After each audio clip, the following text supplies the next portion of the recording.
Hello, friends. Welcome to this week's episode of the Mayn Idea Podcast, where today I have the pleasure of sitting down with Sean Supon. There is now a website for the show. You can visit www.maynideapodcast.com or click the link in the show notes and become part of the community.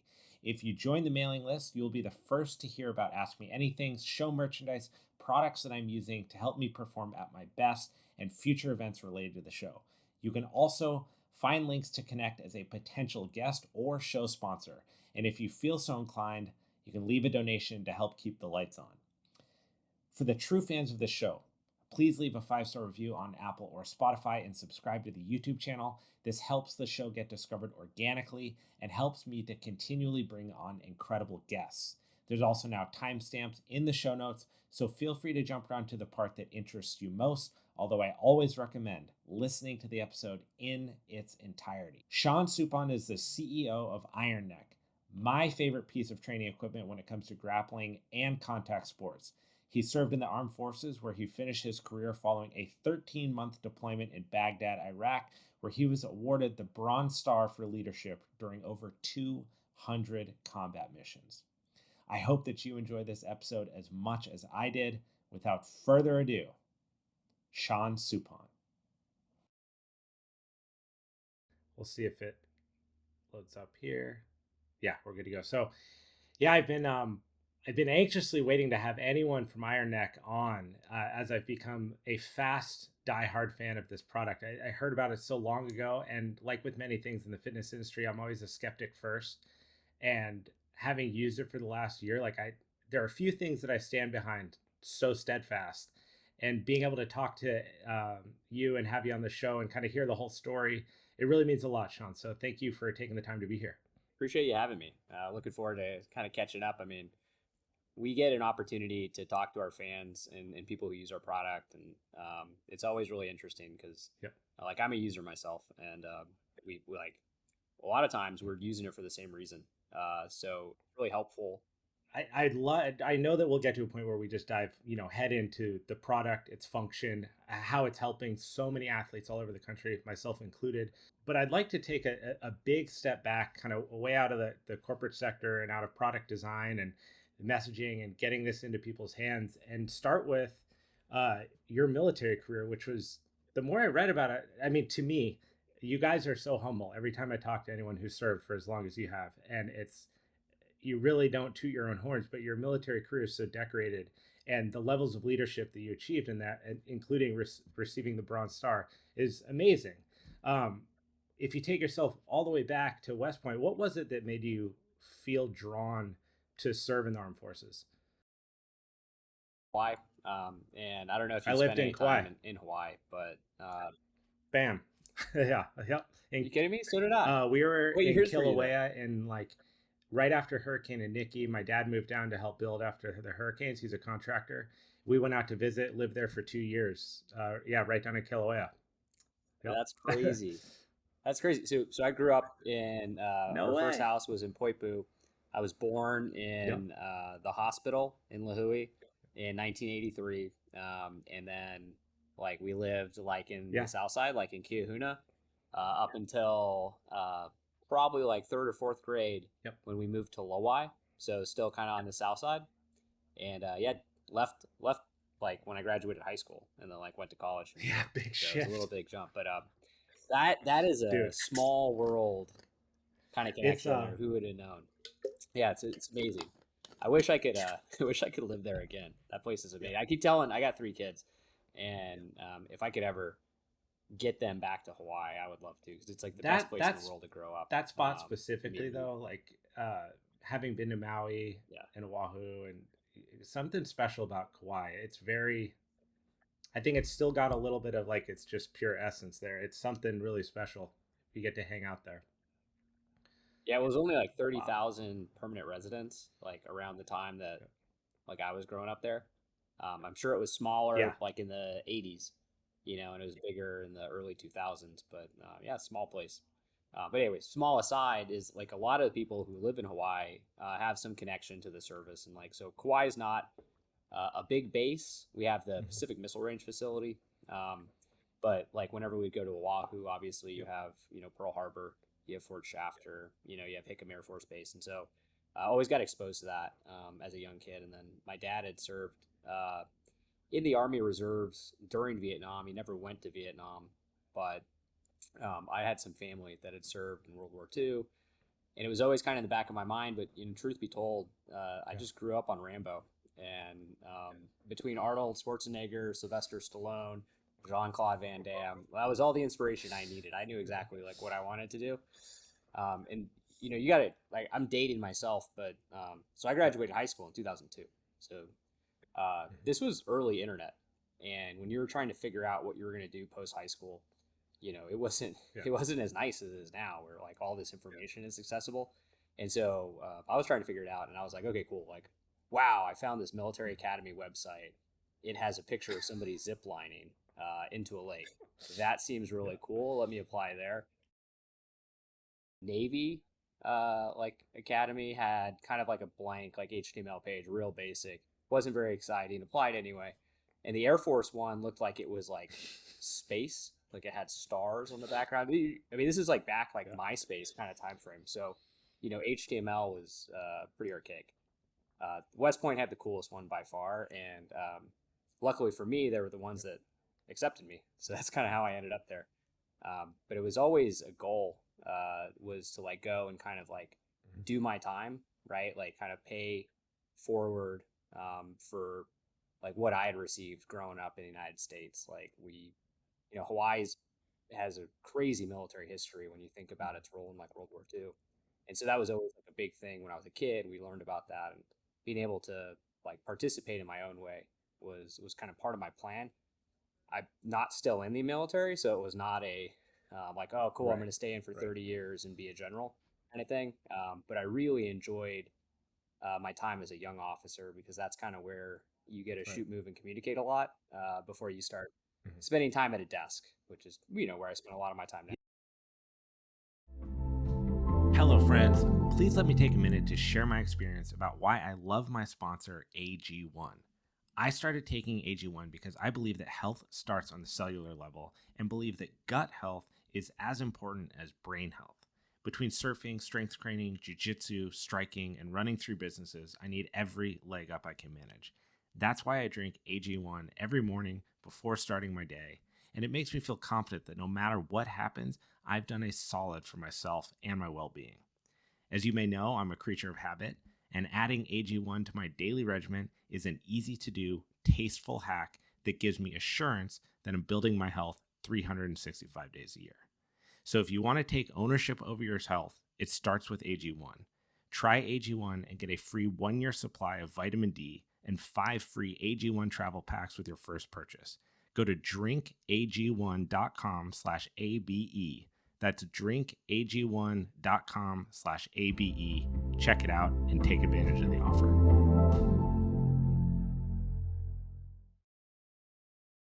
Being by no means a historian, but someone who reads a lot about military history and is kind of just fascinated by the mindset and the mentality of people that have served. I've been able to have some like Master Chiefs on here from the Navy, and it's interesting. Like there's this like unique sense of pride about everything you just said, like kind of doing your part, which I feel like sometimes that's lost, or like for me, I mean, look, I'll like raise my hand, right? I grew up, my dad or my grandpa served in the Navy. I grew up bouncing around a lot, but I didn't have that like desire to go and do that give back portion. I wonder why that's lost, uh, or if there's a way to cultivate that again. Yeah, I mean, it's a great question. I think there's other countries that do a really good job kind of inculcating service into like their population. Like, Israel, which has been in the news a ton, comes up as a good one. Switzerland has like 100% participation, which is kind of necessary because they're a neutral country. They don't have any allies technically. But like we're big, right? What, 330 million Americans across 50 states plus a few territories. We're disconnected. It's far, and so that's not feasible. But I do think like learning about how you can contribute, because like my wife is about as far away from being a military person, as you can imagine. But she served in like AmeriCorps. And so like there's like a lot of different ways to do it. I don't think like the military, like the Army, the Navy, the Air Force, like are necessarily for everybody. There's dynamics at play that it won't make it a good fit for everybody. I think it was a great fit for me. I think it definitely helped teach me some really valuable lessons that I'm glad I didn't have to learn the hard way. Or I should say, I learned it when the consequences were acceptable, and I wouldn't have done it any different. Outside of like, there's always times where I ask myself like, oh man, could I have done more? Which is just kind of like, as I get older, I kind of wonder. Because I'm going to turn 40 this year. So the wheels don't roll as smooth as they used to physically. And it's kind of funny because like I'd be like my classmates are all pinning the guys that stayed in, and when I was the ones that are still in or are serving in like a reserve component. And when I was second lieutenant, colonels were old men, and it is crazy that we like have find ourselves in these positions. But yeah, I think like where I got it was again like Hawaii had kind of this history of service because so many residents in Hawaii are either descendants of or active serving, or we have family who's serving. You just think about like how do people get to Hawaii? A lot of people get there on their military tour. They either get stationed at Pearl Harbor or what have you. And just I think that paired really well with like my desire to shoot guns and drive tanks. And I mean, any American male, I think, can hear that and be like, yeah, dude, that does sound cool. Like, let me do that.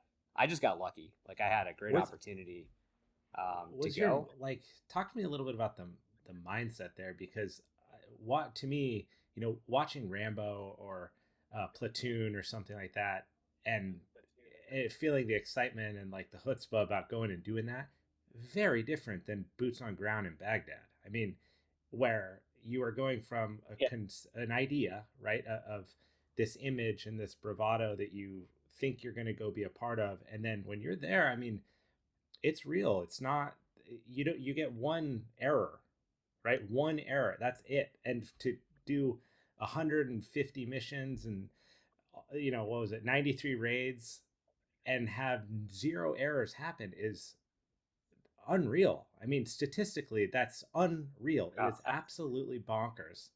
I wouldn't say there were zero life threatening errors. Yeah. So it's kind of funny because you think about how a nation sends like its children to war, right? Which is young men and women nowadays are basically the tools of how we enact like our foreign policy. Obviously, you have like wars of defense, right, which we haven't fought in America since a long time ago, whether it was the British or the Spanish, right? You're talking a long time ago. So most of our wars are, basically means of achieving policy like outside of the country. And I think it's like you don't really. So like when we were at the academy, we weren't like taught, hey, like you're going to go to Iraq and you're going to do all this stuff. Rather, it was like you were taught kind of the nature of the job. You were taught the profession, and they make a big distinction about like what a profession means and like why is a profession different than a job or a career.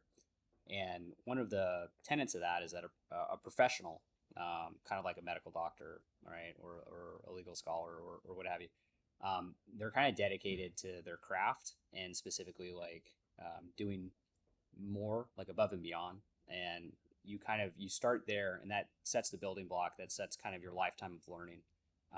That gives you the compass that you're going to need to figure out these other decisions. And then the next thing that they do is they build the camaraderie, right? Because everybody has an opinion about whether we should have gone to Iraq or not, whether we should have gone to Afghanistan or not. And that's true of every service member as well. Like we're not all robots. But when the call comes, like you go because it's your profession and your Right. brothers are going. So, like you would never leave like your friends to deal with something without you. And so ultimately, like we deploy as units, which I think is a huge improvement over the ways that we fought like in previous wars.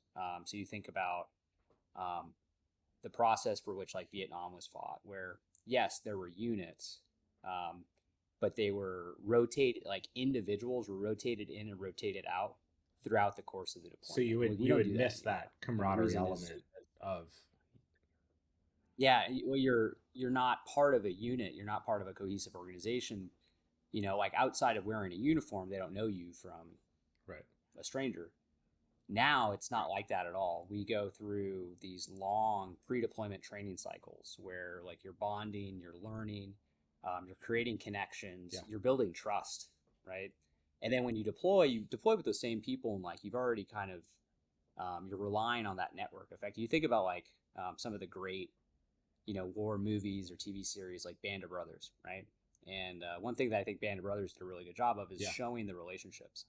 And like those guys, each one of them, and like it's obviously based on a book, and the movies, the series, were, made for Of course. television, right? So there's going to be some pieces that are made a little fancier, but the reality is like it was a bunch of guys who, whether they wanted to be there or not, um, they were there and they were going to support each other and kind of take it to the end, right? And those Yeah. guys, I mean, they took it all the way, right? To VE and then finally to I'm gonna Japan. verbatim because I don't want to mess them up, and I know that each one means a little bit of a different thing. But going from Army platoon leader to rifle platoon leader to battalion scout platoon leader over the course of your time there, how do you in a situation where everyone is literally putting their life on the line to some degree, how do you separate yourself from the field without compromising your relationships with these people that you're building such strong bonds with? Because I know in business, if someone gets promoted next to someone else who are otherwise equal, it does create a little bit of this weird riff in the dynamics of the relationship. That now this person is immediately the superior to the other person, and overnight gets the ability Right. to exercise authority to some degree, be it respectfully, but exercise authority over this person, and dole out tasks. And I would imagine in the military, there's got to be some interesting dynamics there. So as you're advancing up and changing these roles and doing it in real time on deployment, what is the mindset change for you as you're going through that, and how did the relationships affect or not be affected by those changes? So, when you commission out of West Point, you're going to commission as a second lieutenant, and you're basically the freshest officer possible. You still wet behind the ears. You don't know anything, and you're going to get assigned to your first unit. And by and large, everybody's first job is being a platoon leader, and you could be a platoon leader for different kinds of platoon depending on what branch you were in.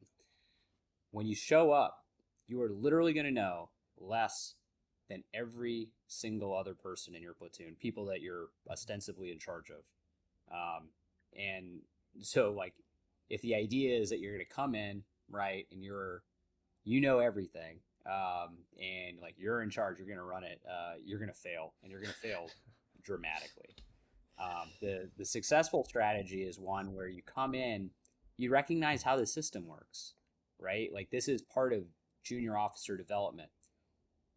They know that you don't know more than the people that you're being put in charge of. The reality is like we have a chain of command, but when you're put in charge of a platoon, like they don't work for you. Like you're their boss, and like you just say something and Right. they do it. It doesn't work like that. Like it's the military is not as rote Mm-hmm. as it gets made out to be.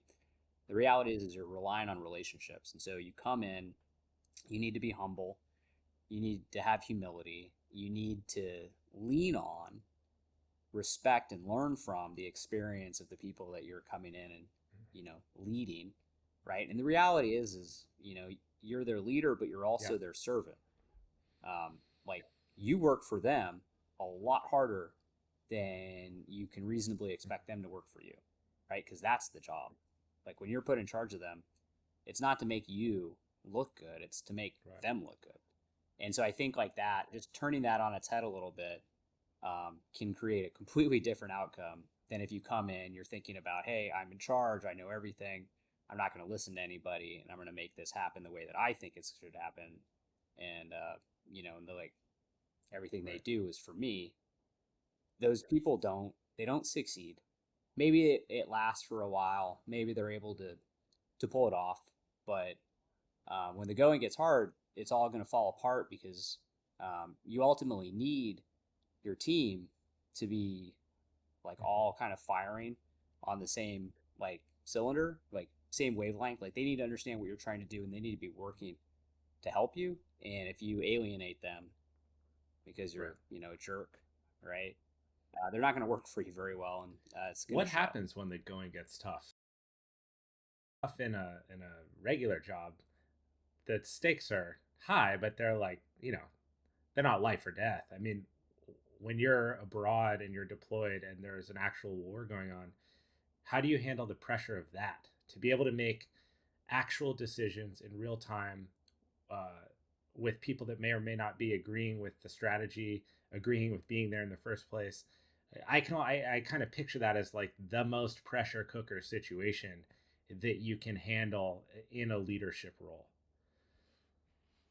You know, I'm not sitting here pretending to be an expert in any of this, but I think like the way that it felt for me was it was kind of like you'd been, practicing this for years now. And then Friday Night Lights, it's game time. This is what all the training was for. And so you commit to it. That's kind of the step one is like you're all in. You can't be 1 foot in, 1 foot out, right? Especially if you're somewhere like Iraq. Like, where's your other foot going, right? Like, it's not like you could be thinking about problems at home. Like, you got to be committed, like mentally, physically, emotionally to what you're doing. And it's all kind of hinging around this idea of like, hey, like, what is our mission and like how can we best achieve this?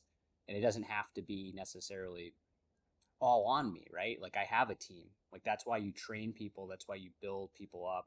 That's why you build trust, right? And respect. Is that ultimately the team that succeeds is a team that works together and trusts each other and are aligned on like what we're trying to do. And so it's not necessarily, I don't need to be there at every moment telling every single person what to do step by step by step. Because if we're in that position, I failed a long time ago because I didn't build a team that I could rely on. So the more like dynamic the situation is, the more important it is to have like junior leaders, the members of your team who like you can count on to do things. Like you're not necessarily going to throw them in charge of, a bigger element. But like, if you have a rifleman, he needs to know exactly what a rifleman needs to do. And the more he knows up, meaning like the more he understands about what his team leader should be doing and what their squad leader should be doing, the more he can contribute when stuff gets crazy. And so like it really starts with building that team and that trust. And then when it's game time, at that point, you hope you did a good job early because now all that preparation is going to show, right? Where did you train enough, right? Did you sweat enough in training so you bleed less in war? Is kind of how The train hard, fight easy ethos of doing it all so that you can be autonomous in the moment and just do your functions and not question them. I mean, that's true for any arena where you're putting a physical element to it. What was the? I know you went on to form Ranger Fit afterwards, and obviously you must have been someone who was cognizant and interested in the physical training element of being in the battlefield. What are like your availability to train while you're there? What is the physical regiment like on maintenance of? yeah. You got to have a lot more downtime than people think you do, and I would assume you spend a lot of that time exercising and trying to just become physically bulletproof to all the elements that you're facing. So, when you're actually overseas, like things can vary a lot depending on like where you're at, what your op tempo is like, what your exact role and responsibilities are. When we first went into country, I was a infantry platoon leader, and we were set up in like this little combat outpost, like in the West Rashid district of Baghdad, and it was just, it was basically like we had these gigantic concrete barriers set up in the middle of a parking lot. Inside this ring of barriers Yeah. was our base. Outside that ring of barriers was Indian country, and that was like that was it. And so it's part of the idea, it's this core concept of like, hey, like you can't really fight a counterinsurgency if you're not out there in the the geography, working with the people that you're trying to help. So I was out there. Was there a gym? Kind of. We had like a little tent that had some dumbbells in it. um, and our op tempo was crazy. We were going on 2 to 3 missions a day. So you were between your missions, you were basically planning, you were refitting, you were like trying to work on like drills, right, to improve performance. Like you were trying to like pay attention, like, hey, what are we doing? Hey, what's working? What's not working? Hey, how can I pass these lessons down and improve it, right? Because like you don't always get a second chance to fix a problem, and so you wanted to try and like be proactive about getting better while you're there. So yeah, there was not a ton of time, but I was a young man, 23 years old, 24 years old. So I can thank my age and Yeah. my hormones for giving me the like extra energy I needed to do all that stuff. But no, I didn't work out a ton. It would be like an awful situation for me to find myself in now. Like at my age, with recovery being what it is, it would be a lot more challenging to get like an advantageous like physical program going. But like the thing was is like, oh, your physical training is always there as a priority, but it oftentimes has to be subordinated to things that are more important. So like mission planning, mission prep, obviously taking care of yourself physically is like a part of all of that. But yeah, you weren't going to be getting like super jacked in that particular circumstance. Later in the deployment, I got moved to a different platoon, and I became the scout platoon leader. And we were operating out of a much bigger base, Fort Falcon, and we were doing night raids, which meant that like we really only went out at night, and we were doing like targeted raids. So we were going off of like this like list of people that we were trying to find, and so the op tempo was less. I wasn't just out in the geography like talking to people as often as I was before. And so if we had a mission that night, we would come back, and I knew I had some daylight hours that I could burn at the gym. Sometimes like 2 a days. And like that was great. I was able to do a lot more, but it just kind of came like I had soldiers who didn't work out at all. So it's just like now, right? Like you'll run into people who told you like, oh man, I wish I could, I wish I could train, right? Like, oh, I wish I had time, to go to the gym.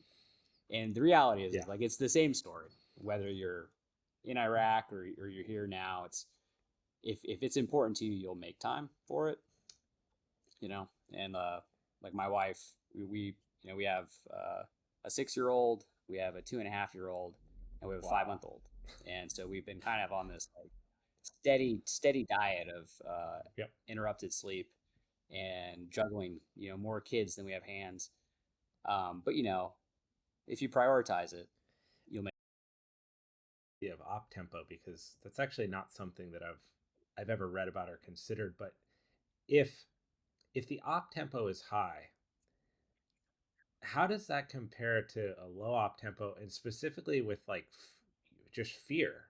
Like you see, I'll use an example from martial arts. They always say that there's like ring rust for fighters that take too long out of the octagon before they get back in, and that just being out of it, there's a degree of nerves and an acuity that you lose when you have time away.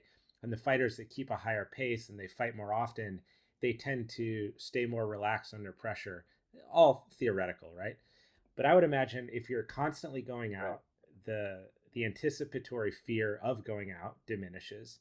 And then when you're in the field, you have more of a like a tranquility or an ability to handle decisions in real time with less stress. The less you do that, the more that goes up, but then the risk is the same in both situations. So how do you prepare yourself, whether you're going out all the time or if it's really infrequent and more targeted and more specialized? Similar to like idle hands or the devil's workshop. So if you give soldiers like too much time in between things, like they're just going to get in trouble. And so like the solution for this, whether it's like it's fear based, it's just like getting in trouble or whatever, it's always the same. It's like stay busy. So when you're having a high op tempo, by definition, it means that you're going out on mission with like less time in between missions. And then low op tempo means that your missions are maybe like more infrequent, so you have more time in between the missions. But you basically stay busy kind of no matter what. And so if you're not actually going on a mission, then you should be planning a mission. You should be training. You should be like going through and inventorying your equipment, doing QA/QC of like all your gear, your vehicles. So you basically have more time to do the things like that you have to do to give yourself the best possible chance for success. And when you're short, like when those times are short, you just prioritize better. But there's always something that you could be doing that would be value add to the end state, which is like totally true. Like even in like over here, like in the comfort of like our American life, you realize like, hey, like if I understand what my goals are and I think about it, I could always be doing something productive. And like we just choose not to always be doing stuff that's productive. It's not that we ran out of things to do. We live a life of comfort, right? And so we're like, hey man, sometimes it's nice. Like I'm gonna lay on the couch, like I'm gonna watch some TV. It's great. Could you be training? Yes. Could you be learning? Yes. Could you be meeting people that could help you get further along in your journey? Yes. There's like always things to do. Um, and I think like, when we deployed overseas, we were scheduled for like a 16-month deployment. And so it was just kind of like a phase shift. Like you prepared for that thing for like the 12 months before, and then boom, you get on a plane, you're going. And so it's just like, like I broke up with my girlfriend before we left. I ran a marathon before we left just in case I couldn't do one when we got back. And so I was just prepared. Like you prepare yourself, and then you're no longer dwelling on like what the worst cases are. You're just trying to focus on like doing everything it is to support victory. And it's kind of almost like being more in the moment, right? Because like where you run into trouble is where you're dwelling. You're dwelling on like what ifs and what could happen. And if you're really worried about something that could happen, then the only thing to do is mitigate it, and that requires action. So you end up in this cycle where like sitting there thinking about it, like obviously like you do need to think and you need to plan, but if all you do is think about it, you're not doing anything to solve like the problem. And so everything eventually comes down to like, okay, cool, great, hear what you're saying, but what are we going to do about it? And that's where you just kind of get into action. So yeah, I mean, rolling stone gathers no moss. It pays. It seems like it has taught so many lessons. I mean, I can just draw the parallels between this and being in a C-level position and helping make decisions for something with a team of people and projects and deadlines. When you look back on your time that you served and all the different places that you were and your initial desire to be involved in the armed services and then having such a long and then decorated career, what do you think is something that you came out of that with that you didn't anticipate being such like a nugget from that experience? So going back to what I said earlier about growing up in Hawaii, you remember island time, right? Like, nobody was in a rush to do anything in Hawaii. And, like I didn't wake up early. Like I didn't I wasn't disciplined about anything. And so when I go, I go to West Point, and the way that whole process starts is you do what they call beast barracks, and it's basically like your basic training as a cadet. and that began, the long, cold 4 years, right, in New York, where the winters are freezing cold, and like my flip flops and shorts like weren't enough. But like and I hated the discipline part of it, like waking up early, like, hey, why do I have to do all this, silly nonsense? Um, and I think like one of the things that I really had a hard time like getting over was like just this, we call it chicken shit, but like it's just the stupid things that the military will make you do, for no other purpose than to like make you do them and let you know that they can make you do them. And I still think like all that stuff is chicken shit. But the reality is the lesson to be gleaned from it all was just this concept of like, in today's day and age, like if you are disciplined and you are like focused on doing the best that you can do, right? Like, not like winging it, but like literally, like I'm gonna prepare. I'm gonna do the best I can do. You might as well be in a Marvel movie because you're basically a modern superhero. A lot of people nowadays, they're unreliable. You can't count on them for things. Whether it's like being late to a meeting, uh, being reliable about finishing a project. You can't count on people the way that I remember being able to count on people in the military. And I think it's like that. It's that discipline. It's that putting the mission above like, your personal wants or desires, right? So like obviously, everybody wants to sleep in. It's like literally the best thing in the world to get a sleep in. But if you don't wake up early, right, like you're making a sacrifice. You're sacrificing things that you could have accomplished by waking up early. And small little things like that, they add up, And there was Admiral McRaven who like came and gave like a speech at the University of Texas where he was chancellor for a while. I think this might have been before he took the job. But kind of the core premise of it was like, make your bed. And it sounds really silly, but like it's the idea of like, hey, the first thing you do when you wake up and you get out of bed, you can take a step in the right direction, right? Which is making your bed. It's something you're supposed to do. You're taking care of your equipment, right? And you're getting a small win, and you just leverage that win into the next win, into the next win, into the next win. But if you don't make your bed, you're immediately starting on the wrong foot. You're leaving work undone that was right there. You could have done it. Now, granted, when I wake up, my wife and my 5-month-old are still in bed, so I'm not making them right away. But I think it's like a little bit of a balance there. What's it like to adjust? So, I mean, I could just sit here and agree with you all day because that's music to my ears. I'm 110% about everything that you just said, and I think I laughed the first time I read the like discipline equals freedom thing from Jocko, but the longer my life's gone on, the more I've realized that there's very deep levels of truth to that, and it really does it's hard to communicate how it's hard to communicate how it will pay out in your life until you've done it for a really long time. But then because you see how much time you haven't wasted, and there's no way to go back and get it back. But by being disciplined, you know that you're hammering the right things in the right direction, and it pays off. It's like consistency and discipline are the fuel that keeps things running. Motivation's the one that burns like super fast and's gone immediately.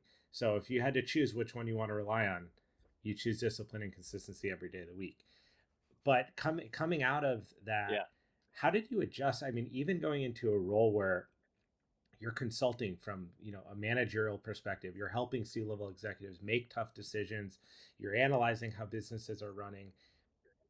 I would imagine even at that level, there's not the degree of discipline and reliability that you're used to. I mean, you're talking about a whole system in the military that's designed around this, and you become accustomed to functioning that way with other people that are like-minded, that are kind of like, cool, you tell me to jump how high, like tell me to run how fast. And then you get into a position where these people are supposed to be the pinnacles of success. How did you transition that like expertise level? Was there an adjustment period? And how did you get to a place where you felt comfortable about like discipline back stateside? I think like there's kind of like almost this like common misconception about being in the military and like how you can kind of whatever you say goes, right? Like if somebody's below you, like they have to do it. The reality is they'll tell you to go, F yourself if they don't believe in what you're saying. Like we watch movies because I watch movies too, right? So I see all that stuff and like, like where it's like, if you don't do this, like I'm gonna, put you on charges, right? You're gonna get, the reality is like that doesn't really work as a leadership strategy. And if you try and make somebody do something that they don't believe in, they're not going to do a good job at it, right? And so, and you always like take it back to like, hey, what am I trying to do here? Like, what am I trying to accomplish? Like, or am I trying to win? Okay, what would win better? A team that believes in what they're doing, or a team that is like, you know, begrudgingly listening to you because they have to? And the reality is like you got it. So it doesn't really matter whether you're in the military or you're outside of the military, like in consulting or what have you. You do have to like you have to build legitimacy into like what you're saying, and part of that is like bringing them on the journey, right? So like the worst thing in the world is to be told to do something and like not know why you're doing it, right? Or think it's like dumb, right? Because like, oh hey, the LTs told me to do this, but like, dude, that's gonna kill us all.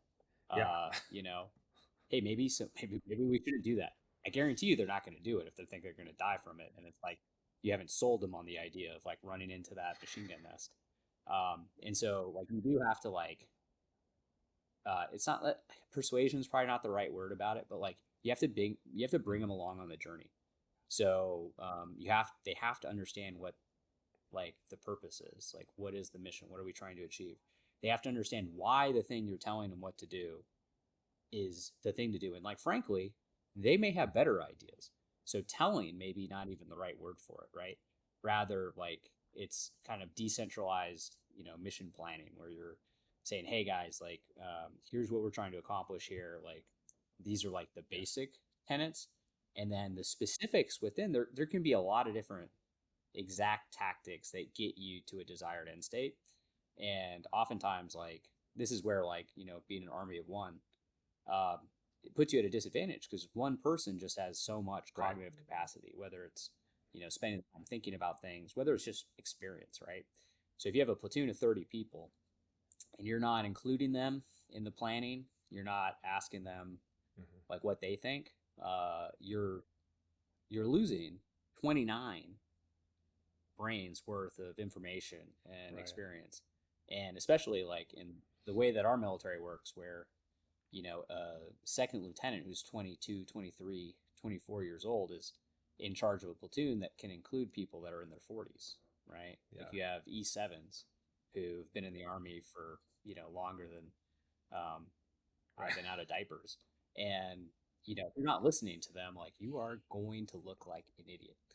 So, so I think like there's a more direct translation than it seems, right? Because it's not as command driven.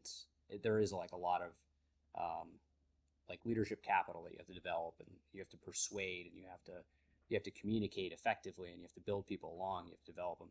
So all that translates really well into the consulting world. The thing that I think was the thing that I found hardest about like going from being in the Army to being a full-time like MBA student and then to being like a business consultant was you really lose your purpose. Yeah. Right. So like when I first went to West Point, up until the day I got out of the Army, like I knew what I was doing. I knew what I was about. Like I knew what I wanted. And then next thing you know, like that's all behind you now. And so like you take a step into this brave new world, and you got to find like a new like mission. You got to find a new purpose. You got to find something like a reason to do what you're doing, right? Because like um, that was always there in the military because you're doing it for your brothers, right? Your brothers and your sisters. You're doing it.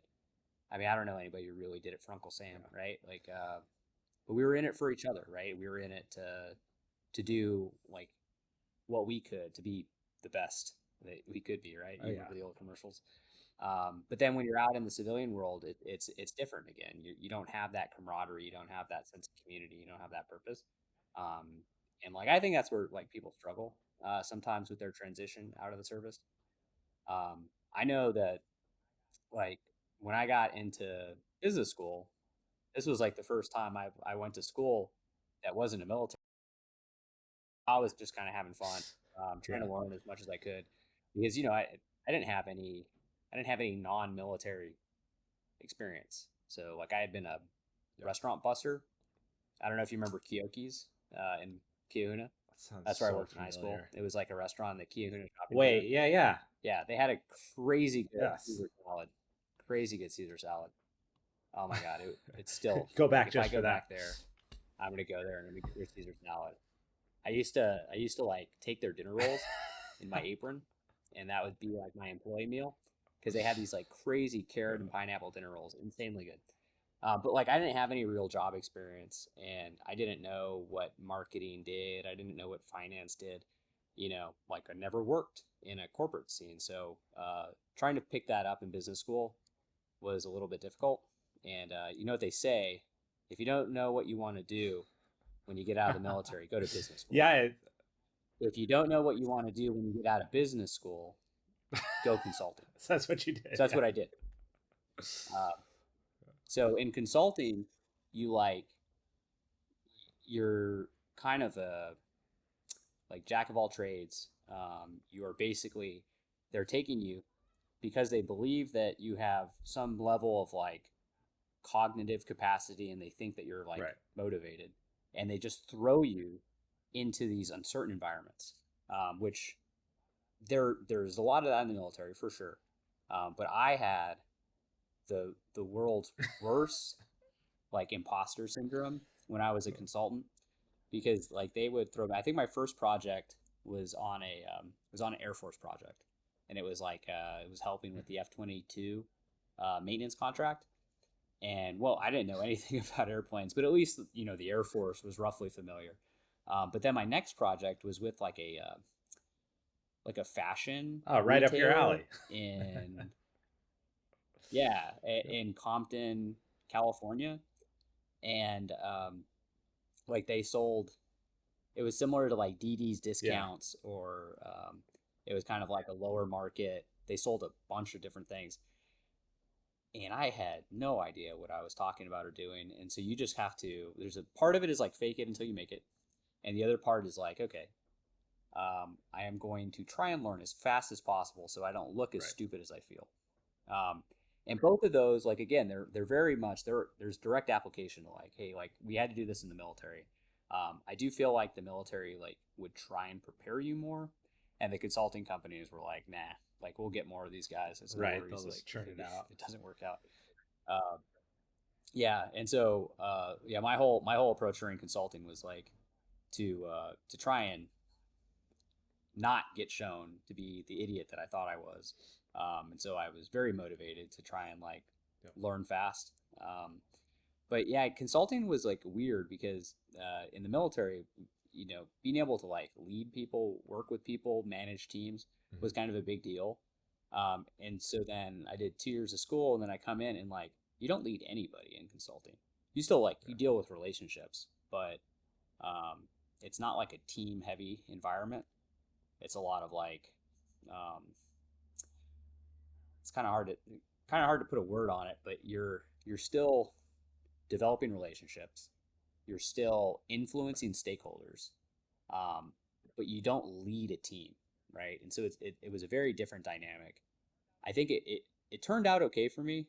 I did learn a lot, which was really neat, but it was definitely not my second purpose, which is why I got out after like 3 years. The purpose idea is that's a big deal, I think, in anything. Like you definitely, you hit the nail on the head with how just in your face your purpose is when you're serving. It's right there for you every day, every time you wake up. You look around your environment, it's reminding you that you're there to do something. And lack of purpose is a huge reason why people fail to do things, whether it's taking on a new fitness endeavor, whether it's losing a certain amount of weight, adopting new dietary habits, changing their sleep, adopting a new neck care routine so that you can stop bitching about how much your neck hurts, right? Whatever it is, if your why isn't that big, then it just doesn't matter. Like you're gonna get to that day where you go, I don't want to do this anymore. And if that's where it ends, there's nothing to support that. You go, okay, well then stop. And people do it all the time. You have to have that other thing there that's like, that's pushing you towards something. what was the transition from consulting and finding Iron Neck? At what point of Iron Neck's development and the launch of this product did you come in at? It's it was kind of tied. You had brought it up a little bit, but like I had a passion for like strength and conditioning for a long time. Like I wasn't the world's most athletic kid growing up, but I started like weight training in high school, and I was like, oh, cool, this is Yes. awesome. Like I've Yeah. kind of found my place to be. Um, so when I went to the academy, you know, it was like a 4 year school.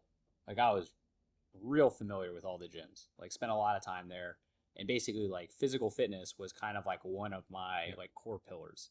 So like in the military, you're graded and you're evaluated on like your physical capacity. The way that they usually tested that was they had like when I was there an Army physical fitness test, but you would do group PT every day, every morning.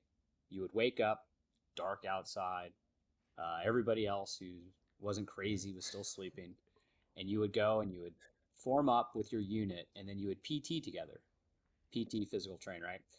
And you would basically like it was maybe not what a lot of people would choose to do, but hey, you're all there, so like let's have as much fun with this as possible. And you would just basically try and like outperform each other, right? So it's a way of kind of building that unit cohesion. It's been Yeah. around for forever, and but like I loved that part of it. I loved the physical training as a group, working with people, pushing people, getting pushed by people, you know, and then just making that kind of like a core part of your day. Heck, you know, you finish that, you go shower, you grab breakfast, you've already won the day and you haven't even started work yet, you know. And like I've like applied that, like I took that and I kept that with me, like outside the military. So when I go to business school, I'm still very much thinking about like, hey, cool, like what am I gonna do? And This was like I got into CrossFit like when I was in Iraq, and like this was early days. And I was like, oh, cool, you know, maybe I'll own a CrossFit gym. Like that would be a lot of fun. And um, You know, the business economics of that Yeah. are is Fact. Yeah. I had thought. So right. So like at business school, I'm like, oh well, you know, wait a minute, maybe that, you know, I could do all this and give myself a really low paying, you know, 60 hour a week job. Or maybe I could like think about this other ways. And so I had like a little group at school that I would train, and that was like where Ranger Fit came from. And so it was just, you know, a bunch of other classmates and significant others, people in the community, and it was just we would just do like group physical training. We would split it. We would have field style, you know, because we took advantage of the resources we had. We were at an amazing university, and their facilities were world class. And so we had like this great astroturf Nice. track, and like field that we would do a bunch of stuff on. And then we would go in and do like weight training, mostly around like deadlifts, squats, like cleans and snatches and stuff in the weight room. A lot of fun. Had a great time with it. And so then I go, then I like, oh, I gotta get a real job, and I go to consult. And but like that was always Yeah. there, like in the back. So now I'm 3 years into consulting, and my wife and I were at this moment where like, okay, cool. Like my wife was finishing her school that we were at while we were in California, and while I was working in consulting. So now we can move from there and do something new. Like I Yeah. could try something new. She would, you know, do something new. So we were looking. We almost moved to Tahoe. That would have been awesome. I'm not like a big cold weather guy. You Yeah. are though, right? Growing up, I And grew up in Steamboat, but as yeah. much of a big weather guy I am, I also live in Encinitas, so I'm year round in the sun. Okay. I Okay. So earned we're, I earned my stripes, right? For yeah. 13 years, I earned my stripes. Now I sit by the Right. beach. And Yeah, Encinitas is nice. Yeah. I'm a warm weather guy, but Tahoe it's great. is so awesome. And my mom Yep. used to be a ski Nice. bunny, like when she was younger. She was actually like sponsored by Oh, no Coppertone. way. She was like on the Coppertone ski team. Yeah, her like she has. There's pictures of her up at some of those Yep. ratty old taverns up in That's Lake Tahoe. Very funny. Uh, I did not inherit any sort of physical ability from her. So yeah, my slope style is pretty weak. But so we were thinking about that, and then ultimately, like my wife is born and raised in Austin. Her family were here, and the the the gravity well that was her family and all of her like high school friends, it was too much. So we came back to Austin. So I had to try and figure out what I was going to do, and I wasn't sure. I interviewed for like a market job at Uber. Like it was going to be the like Central Texas GM for Uber. And at that time, that probably would have been a pretty cool role because they were still growing like crazy. And that's when I found out about Iron Neck, or at least what would become Iron Neck. Because at that point, it was still just kind of this. It was more of an idea than a company.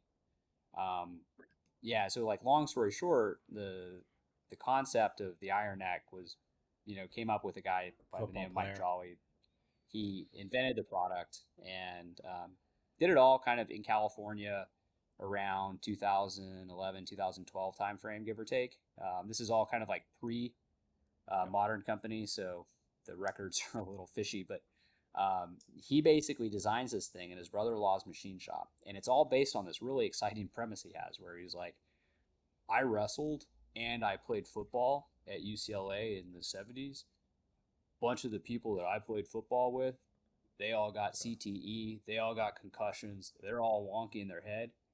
But I took the same hits, but because I trained my neck, because I wrestled, I didn't have the issues. So based on that kind of hypothesis, he's like, okay, here's what we need to do. I need to create a device where everybody can get a strong neck because it's going to make them safer when they play. And that was the whole beginning of it. And this Mike is he is a character. The guy is a true believer. He is like a tinkerer and an inventor, but he's also a giant of a man. Dude. I mean, this guy is a big dude, and he looks the part, right? Like he looks like he played D line and O line for UCLA. Like he's a big man.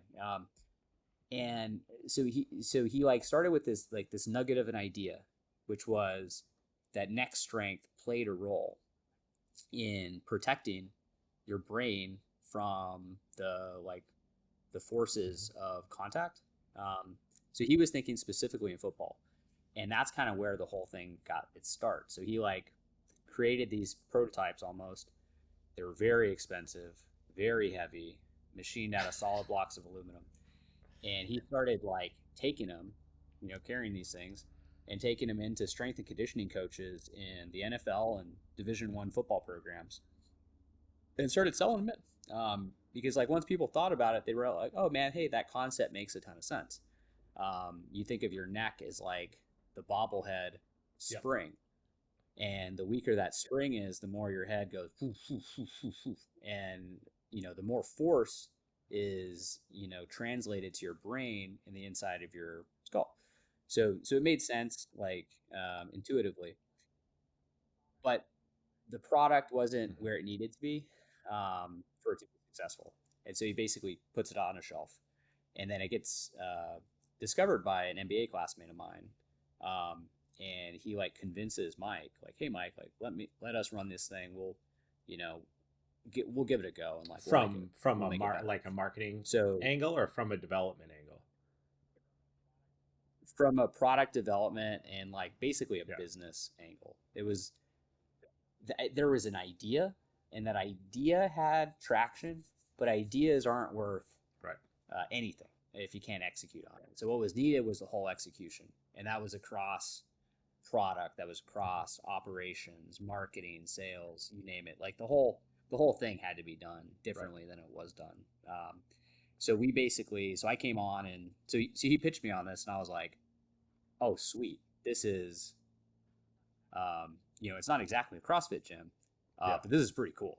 And I've never been like a big neck strength specialist before, but I got strength training, and like I understood kind of intuitively that, okay, I get it. This makes a ton of sense, and I understand the kind of people that we sell to, and I kind of understand like why people would use it.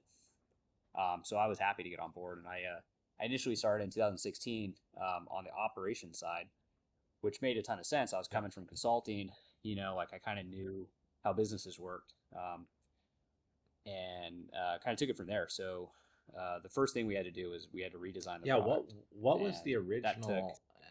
I came in at some time. version, I think the one that I have, that I actually purposely just did my training session right before this so that everything would be very fresh in my head. But I have a version that I want to say preceded the 3.0 by one or two iterations, and I can imagine that that's a much further iteration than the very early one. I mean, it's such a unique piece of equipment, and from a strength and conditioning perspective, what it's accomplishing, it really is different than what you can do elsewhere. Like if you look through the library of available neck exercises and strengthening exercises, you have tons of stuff from the 80s for wrestling, which is probably a lot of what Mike is talking about in the beginning, where he's like, I've done this stuff before. I've done tripod neck compression exercises, and the reality was everyone was just doing it, and they were all competing. So why would you think to do it any other way? Then you look at some of these other ones, and it's these big nylon head attachments, and nothing could look more appealing to the average person who really needs this than what was available. So what was the original one that he put together? I mean, I can only picture. It's got to be like some big saucer thing with ball bearings and like chain attachments. So it was about I want to say about 3 inches thick, milled out of solid aluminum. Super light. Either I think it was 60, 61. Yeah, it was about 11 to 12 pounds. And what's funny is the iron neck doesn't require weight, right? Like you don't, like the heavier it is, that's not even how it's used, right? So it was just heavy because of how it was made, and it had to be machined out of these solid blocks of aluminum. And between the raw material cost, which is not insignificant when you're talking about cutting down, 20 pounds of aluminum into 11, and the machine time, and these are expensive, CNC control, like computer controlled machines. These things were like cost didn't make any sense to make one. You couldn't sell them and make money. They were thousands of dollars. So they just had a simple strap on top that would sit here, and the kind of idea of this ring still held true, just kind of like the modern iron neck. But the difference is the slider, the truck, was as big as my fist, and would slide around on this heavy metal ring. It didn't have any rotational so this resistance. It was just like this. Kind of, right.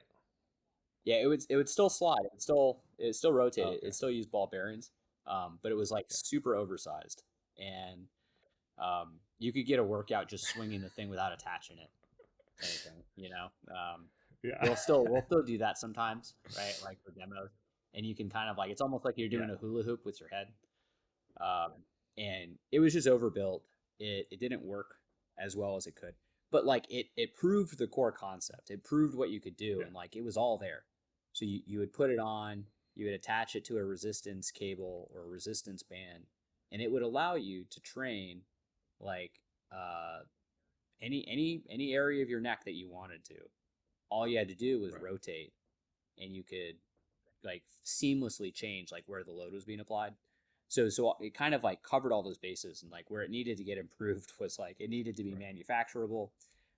It needed to be more comfortable. It needed to be like less intimidating for people who, don't have a history of putting heavy things on their head. Which, like, hey, football players, those guys are relatively conditioned to wearing things on their head.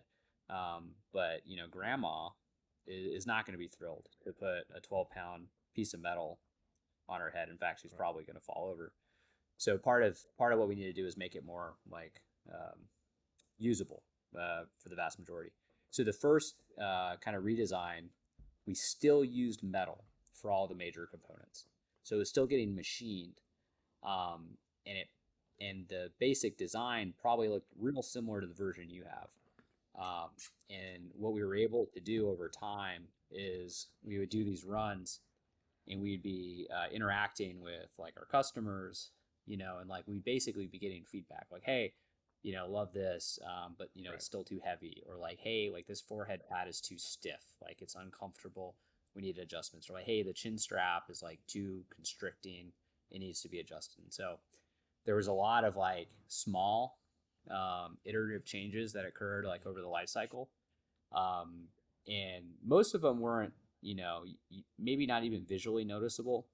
um, with yours, assuming you have a more recent 2.0, as they became known after the fact when we came out with the 3.0, we moved to like a composite material for the ring, Yeah.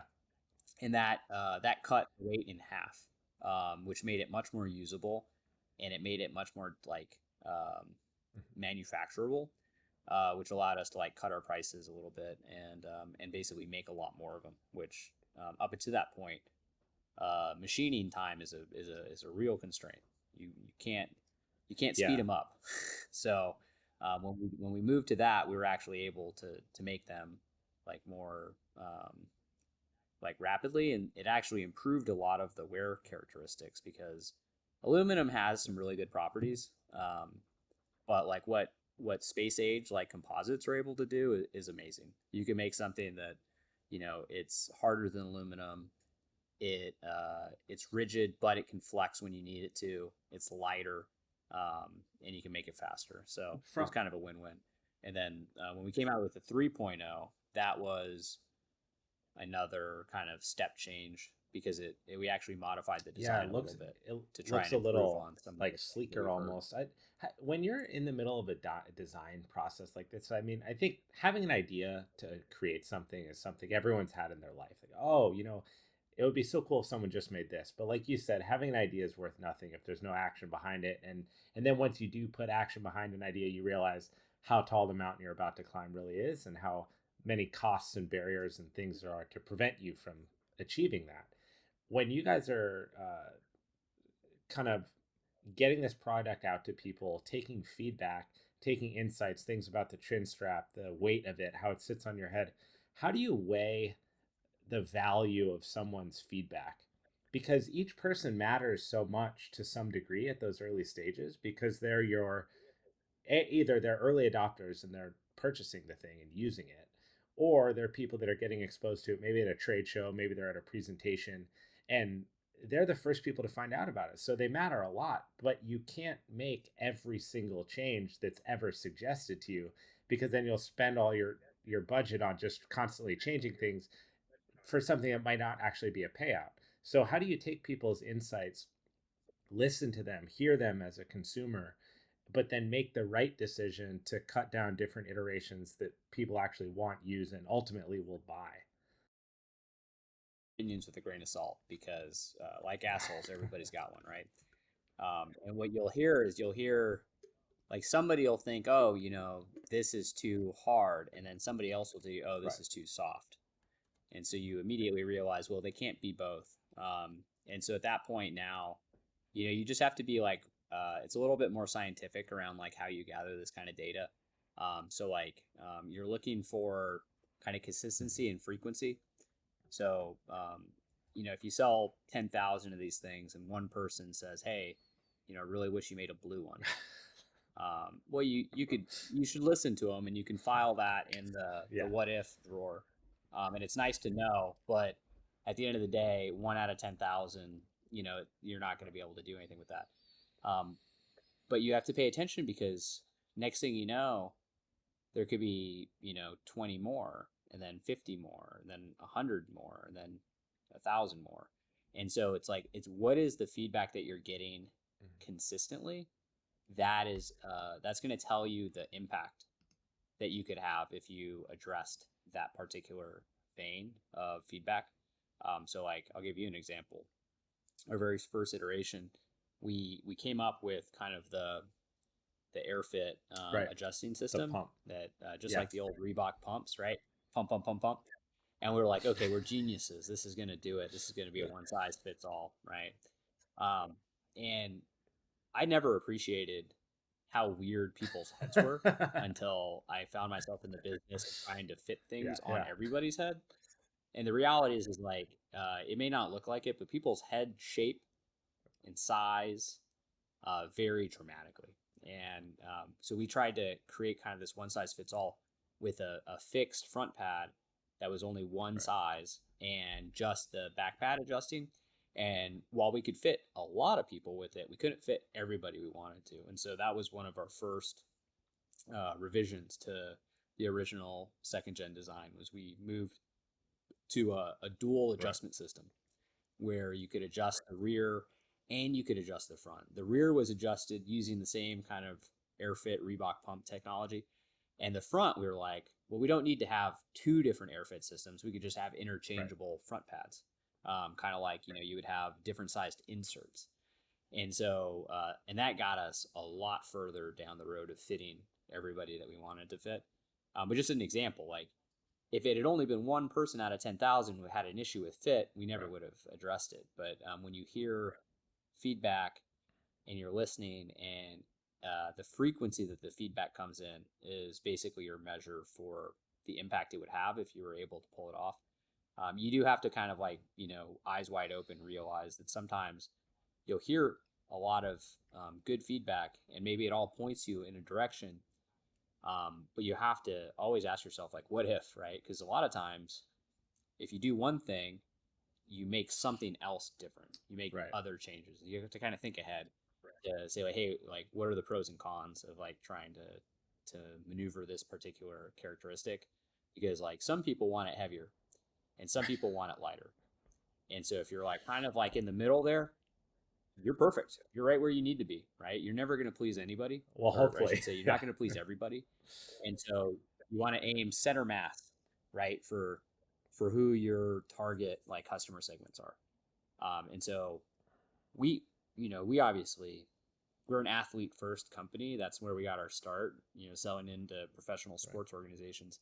But like now the bulk of our customers they're not professional athletes. They're, people like me who, like I work out at home or I work out at a gym, whatever. Maybe I have some lingering neck issues from a car accident or, I participate in this sport and it's hard on my neck, or I just work at a computer too damn much and my posture sucks. Right. And so it's just like normal people. Right.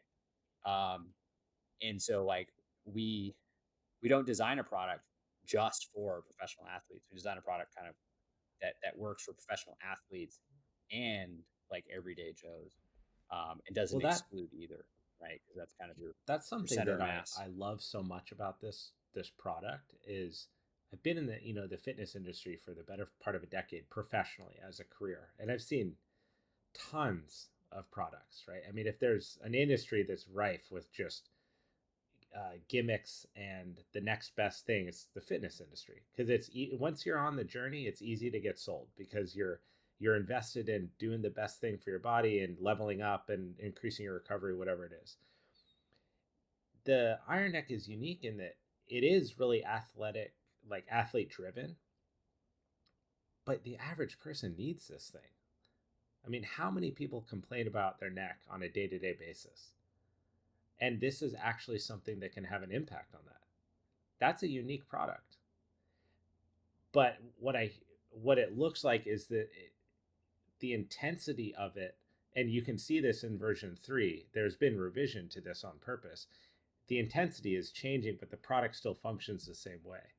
So when you guys are making these changes to new versions and you're considering the audience, how do you walk that line between being an athlete first product that's capable of being placed in the homes of the average person?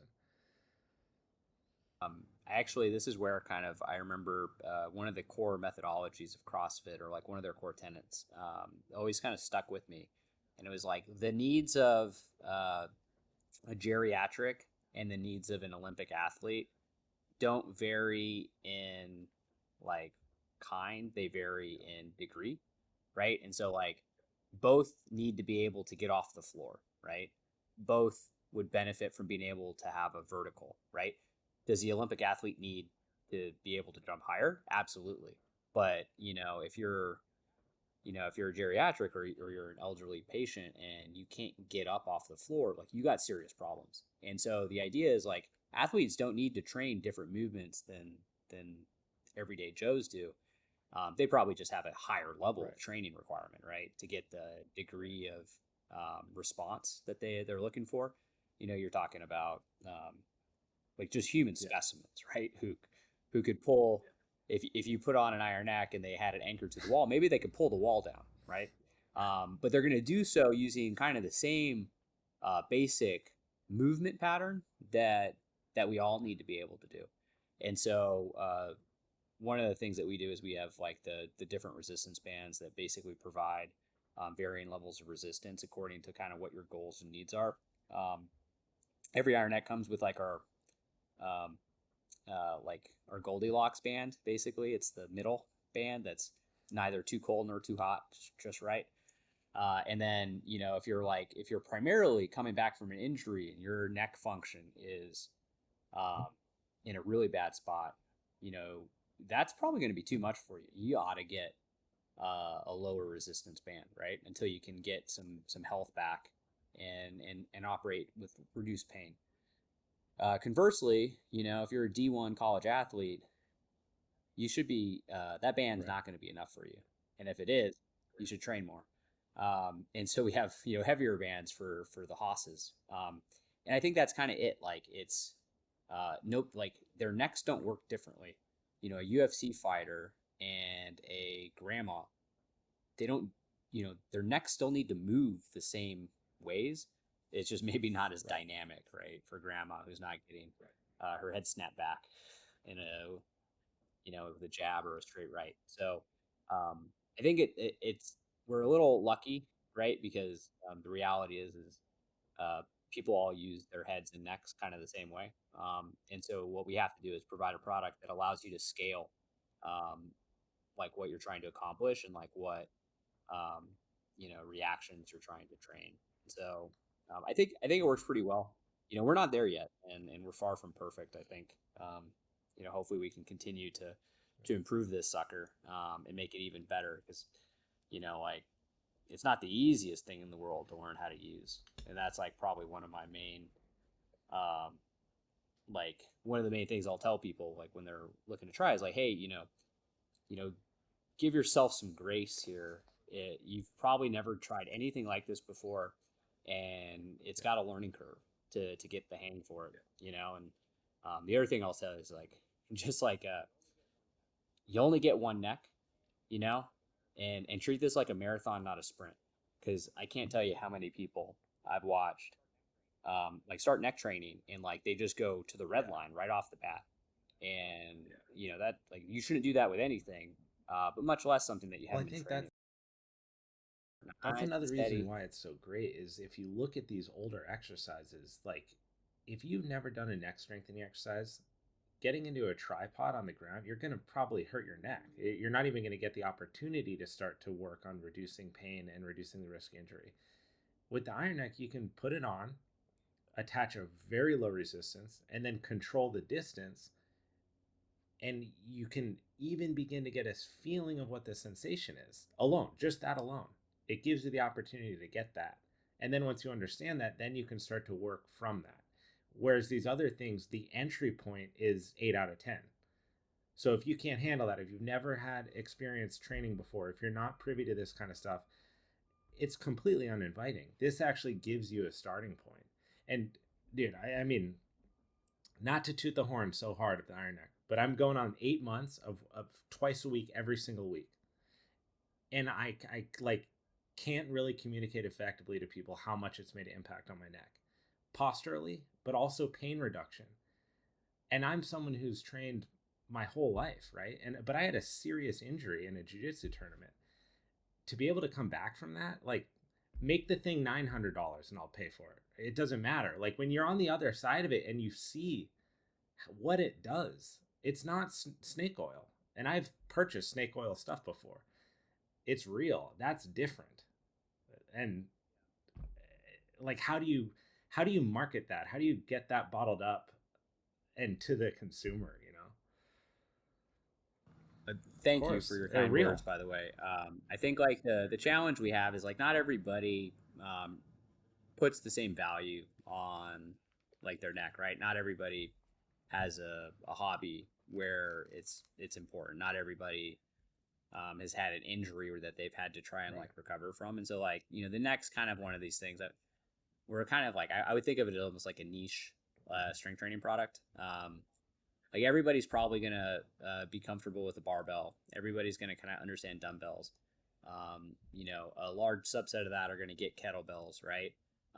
But you can get like more and more esoteric, and I think the neck is just an area that a lot of people like just haven't thought about as being like an important area to train. It's kind of weird because it's kind of come and gone with time. So, you know, back in the early days of football, football used to do a lot of neck training, and you would see it when they would take team photos. And the team photos, you're wearing your uniform, so you can barely even kind of see anything. But the one thing everybody would do is they would try and make their neck look as big as possible. And I think like a big, strong, veiny neck, you know, used to be kind of like a sign of like virality and everything. And I feel like maybe like we kind of forgot about it. Remember, like you've probably heard those like memes, like you know, don't let your brother or your bro like skip leg day, right? And you know, I think like the neck is something where like doesn't get a lot of direct focus.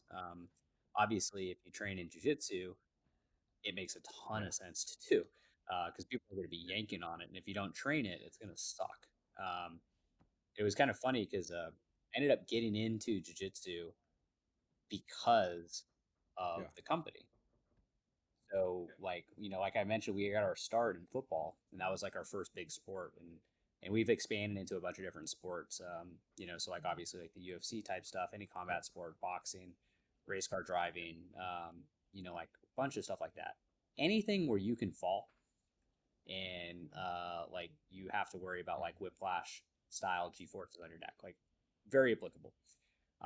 In jujitsu, like it took off for us, you know, and none of us at the company did jujitsu. I had done grappling in the army, and I remember it being a lot of fun, but it wasn't something that I kept with me when I left.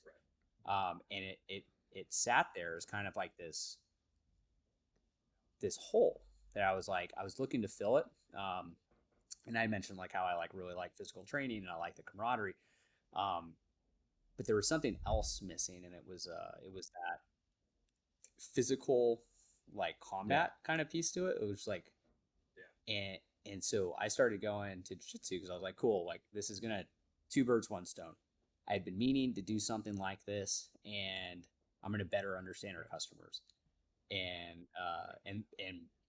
I don't know if it's helped the business at all, but it's helped me a lot. I've been like super enjoying it. It's kind of ironic because we're actually really close to the Well, I 10th was gonna Planet say you're in Austin like gym. the mecca for, We're other than being on the West Coast, you're in the yeah, mecca. yeah, like right, and that's just luck. Like we just ended up in Austin because that's where I was, and when we first got started, we were making and shipping these things out of my garage, and you know, bless my wife for letting us do that. But now we have a headquarters and a facility, and so we don't need to do that anymore. But it became a jujitsu mecca, like lucky me. And so you know I've had the luck to train with like a bunch of people down here. It's just awesome, and it's so funny too because here I am, you know, like I have this company and we sell the Iron Neck, and a lot of the people who do jujitsu they've heard of us because we advertise them. And yeah, it like it'll come up, but like yeah, I try not to talk about it too much, like because I don't want to be that guy like pitching, you know, a product in the gym. But yeah, we've got I got quite a few buddies who've came and bought some like since I got started. Um, but not because I'm encouraging them. I just say, hey man, if you want Well, one, come by. it's funny. I'm not. I don't I want to be do the a guy I pitching do you. a, It's not my obviously on job. this show a lot of crossover from like grappling specific training and the benefits, and you know how to train to grapple, whether you're a hobbyist or you're a competitor. And it is interesting that for many people, and I think that this is something to correct, Jiu-jitsu is their activity, right? That's what they do. And the problem with that approach is that if all you do is jiu-jitsu, you're destined to get injured, because if you're not doing anything to reduce the risk of injury, it's going to happen, because jiu-jitsu is super unpredictable. And even when you're going with people that you trust, it's intense. It's the closest you can get to a fight without striking each other. And when that's the grounds for which you're doing something, you kind of have to take every step in the right direction to protect yourself. The thing I can see why the Iron Neck would take off is it's one piece of equipment, and it kind of handles the most important part of what's going to happen when you're training. Go to a jiu-jitsu gym, give me 10 people, 3 have neck injuries. Guarantee it, right? Everyone's going to battle that. It's either lumbar or cervical. So this tool is one piece of equipment. You don't have to have a home gym. You don't have to have a place for a barbell. You don't have to have bumper plates and a pull-up bar. You need an attachment. You need a door jamb, right? And this piece of equipment, you can actually make a difference in the sport that you love to do. So it's super unique. I wonder how much of Joe Rogan mentioning the Iron Neck in an organic capacity impacted the sale and the distribution of the product. Were you there at the moment when that very first happened? Was that like oh my God, how do we handle the production for this? Or how did that all unfold? Yeah, well, so yeah. Thank you, Joe Rogan. So it's kind of funny because it wasn't like a gigantic explosion like that. It's actually been more of like a steady drip from him over the last That's 6, actually 7 better, years. right? From So a distribution yeah, view. and we've reached out to him. We said, "Hey, man, like, oh my God, I'm glad that you love our product. Like, do you want to invest? Like, can we like do a deal with you?" And he said, "No, man. Like, we've never paid that guy a dime. He's just a true fan, and like that's what I'm saying. Like, you know, thank God that it all worked like that, because he's done a lot to get the message out, a lot more than we could ever do, because like none of us have platforms like Joe Rogan does. I mean, he is in the ear of millions, a lot of people who fit into our target demographic, and so what'll happen is like every now and then, just because he has a lot of combat athletes on his podcast, or people who have done kind of like rather like extreme lifestyles, and they have like injuries and everything from like rodeo, bull riders to ex Navy SEALs and stuff. And anytime any neck stuff comes in, Joe Rogan delivers for us. And bless his heart, I really appreciate it, because he's done so much to get the word out in an authentic way. We obviously, we're a company, right? And so what we try and do is we're obviously trying to get our value proposition out in front of people who we think it'll resonate with. And the means that a company has to do that a lot of times look like direct advertising. So, if you open up like your Facebook and like you see an ad from us, or you open up Instagram, you see an ad from us, or you search neck pain on Google and you see an ad for us. Those are all like attempts by us to make sure that people are like aware of like, hey, we exist, and like this is what our product can do for you. Like if that sounds like something you want, like come check us out, and like let's like progress that conversation and that relationship. But no matter how we approach it, it's never as authentic as a true fan with no financial stake going on, and like telling the world about it. And so he's obviously not the only one. He's by far the most famous one who has talked about it. And I think like the way that like our customers work is kind of interesting, because we have people who like the Iron Neck has solved a like irretractable problem that they had for maybe years, something that had like dramatically negatively impacted their life, and they were able to finally take control of the situation, like with the help of like our neck training device, right? And these are people who will say things similar to like what you said earlier, like, hey dude, like I don't care how much it is, like this thing was the best thing I'd ever done. And like those people are like those are like our biggest, they're like our true fans. And then we have people who like maybe it didn't solve that big of a problem, right? Maybe it's more Right. preventative thing, right? Where they're like, cool, I don't want to have issues. I'll use this and it'll, help me avoid having those issues. Yeah, they're fans, but like they're not. We didn't save them from some terrible misery Right. that they were in, right? And so that emotional connection is a little bit less. And then we have people who like, they bought it, they tried it, they didn't like it, it wasn't for them, right? For whatever reason. A lot of that is because we just didn't do a good enough job, like walking them through the onboarding, getting them past that steep learning curve. Because that's like one of our big challenges. It's like, hey, like if you got no patience uh, to learn this, like it's really challenging to have a good experience right off the bat. And like, that's our fault for not having made it like easier to get into. And that's something we're always trying to figure out like a better way to do. But if we can get people to kind of like move up that learning curve a little bit, it improves that. But every person you get who um, has a great experience and like tells their friends about it, like that's the best. That's the Totally. best marketing, and money can't buy that. So like, you know, you've been working with Rob. Rob's our marketing guy. He spends a lot of money on marketing, and so it's not going to go away anytime soon. But I would take I would take a true fan telling their friends about it every day over any of that stuff that we pay for, because it just doesn't work as well. And the reality is like, you know, that authenticity from somebody's personal experience is like one of the best communication methods that you can get. Like it actually resonates. There's a like a legitimacy to that isn't just some snakes pitching you something on Well, it's Facebook, tough right? too, I think, in this day and age. Like the marketing channels are somewhat saturated in that, like you said, if you open your Instagram, you're going to get hit with whatever you most recently searched, right? You look at a pair of cowboy boots and then you open up your Instagram and everything's cowboy boots. Like the manufacturer here, there, shop now. That's different than if your friend shows you their favorite pair, tells you a story about it, and then tells you where to get it. And especially meaningful because of how saturated that marketing channel can be. But it also reminds you.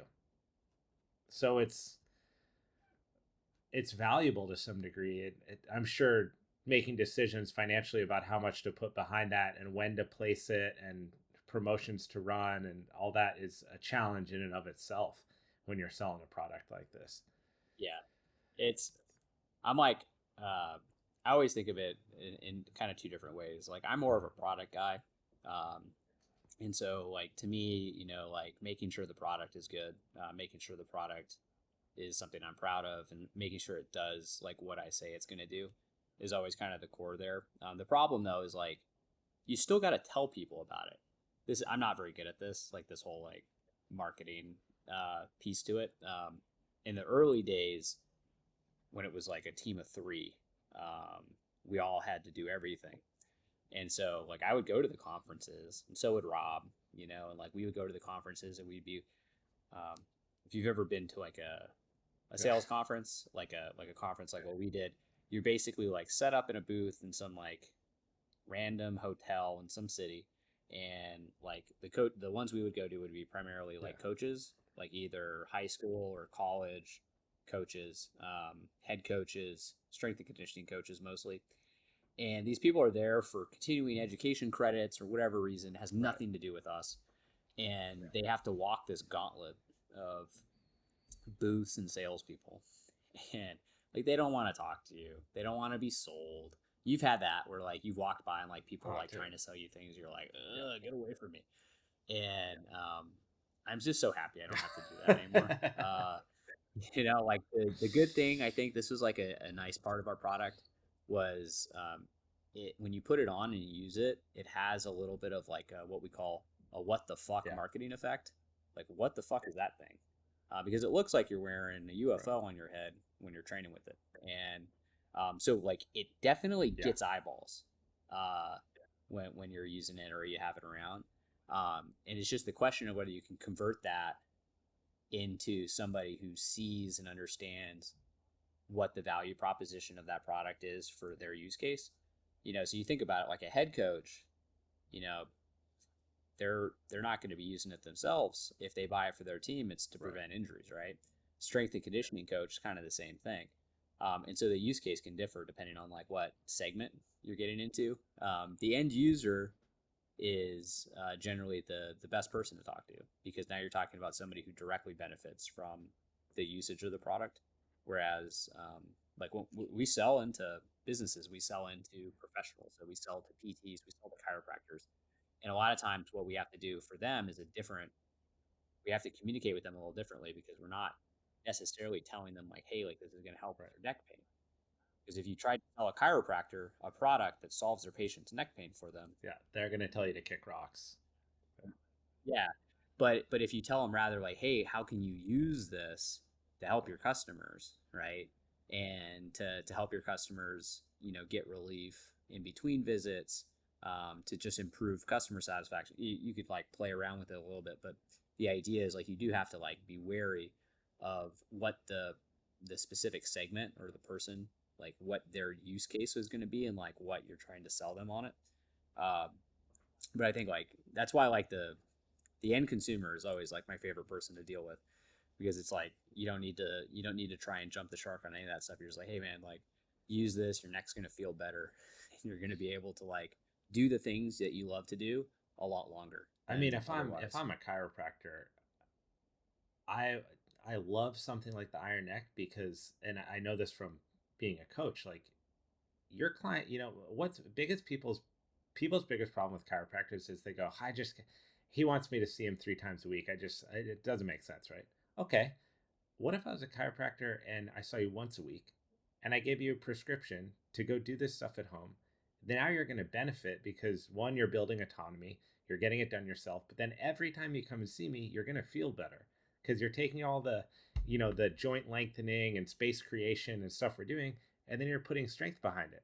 So it doesn't have to eliminate their job, but it can bolster it. And I feel like a lot of times they're like, well, you know, I need to see double back research. I'm like, half the stuff in your office that I'm seeing you use isn't double blind research backed studies. So it Right. can be something that elevates the experience, and it gives a professional an opportunity to teach something to their client that they can take with them the rest of their life, because then that builds better business relationship, trust in the process. That I look at that as almost like a missed opportunity with chiropractic, as why not incorporate this but then teach around it. So now you're enriching someone's life instead of just being, because I'm sure they get the question, hey, I've heard about this iron neck thing. They're like, oh no, that's I would never touch that with blah blah blah. It's that'll hurt your neck. That's not true. Why not just double down on that Yeah. and use it as a learning opportunity? I mean, the same thing can be said for, it's like personal trainers and the hypervolt stuff. Those are fantastic products in the right setting. Teach a client how to use them. Then they can go buy it on their own and they have a little home routine. It's great. They come to you better prepared to train. They go home and they know what to do. And then they feel good about themselves because they're participating in their own process of wellness. But it's this like hiccup, like they don't want to accept that something is doing something good in their complicated clandestine industry. Yeah, I think you hit the nail on the head, which is like if you're a practitioner or like a provider, uh, building like a home care routine for your patient population is like critical to for them to have any success. I mean, you think about like I'm sure you've gone through PT. I know I have. And if you go to PT and you don't do anything outside of PT, you're not going to see like lickety split. Like you're not going to get anything out of PT because the provider is not going to be able to fix your problem for you just taking you through the motions of something for that 1 hour you're at the clinic. Like you need to be doing your homework, right? And so I think that's true, in all these situations. And it's so funny because like, whether it's strength coaches, whether it's like PTs or chiros, they all have these like these very recognizable curves. You have like the early adopters, the tech heavy guys. They're forward looking. They're looking for new things in their industry. Like these are the people that we reach first, right? Because they're looking for us, and they're excited to try something new. They're looking for new tools that help make them better, and help differentiate them from like their industry, right? Because like if you're a chiropractor, I guarantee you're not the only one, Right. in your zip code, and you need to provide value to the patient population, or like they're going to go to somebody else who does. And so we have like kind of the early adopters, right? And then you kind of have like the meat of the group, and they're kind of like the medium term adoption. But no matter where we're at, we're always have people like on the far end who are like, um, I still remember one interaction with a head coach, and we were talking to him about like, hey, like here's why neck strength training is a smart way to help improve player performance and reduce player risk. And he said, we just hit. That's what we Right. do to train our neck. And I just think like, like I don't know how much longer he's going to be working, but like those kids, those kids are not well served by that. And I think it's frankly, um, we're obviously like, we want to, be Of friendly course. in all these industries, but I think that there are some serious problems with the way that like some of these sporting organizations like treat their athletes, and like specifically like what the different levels of care are. And you think about a head coach, and like are they how motivated are they to protect their players, and like where are the incentives, right? And so you have a lot of coaches who like are good people, and they care about their players, and they're trying to support their players, even if it's not necessarily like in support of the best possible winning season, right? So you put a player on injured reserve, right? Because you don't think they're quite ready. Maybe they could have been that difference maker in the game, but you erred on the side of player safety, and that doesn't always that's the kind of behavior that's not always rewarded, and the more competitive the environment, the less likely that behavior is gonna be able to like last, right? Because like at the end of the day, every year, particularly you get a new crop of athletes. So yeah, I just think like when I look at like the NFL and like what they've done like around Mm-hmm. like the CTE and the concussion risk, and you think about like the word salad they'll talk about, and like the half measures they'll take, and it's just like it's crazy that they don't do more. And I think it's like ultimately it's because I was they're gonna not say, I incentivized think it's to, it's right? like a misaligned incentive because you can, unfortunately, and I don't think players want to accept this, but they're very disposable.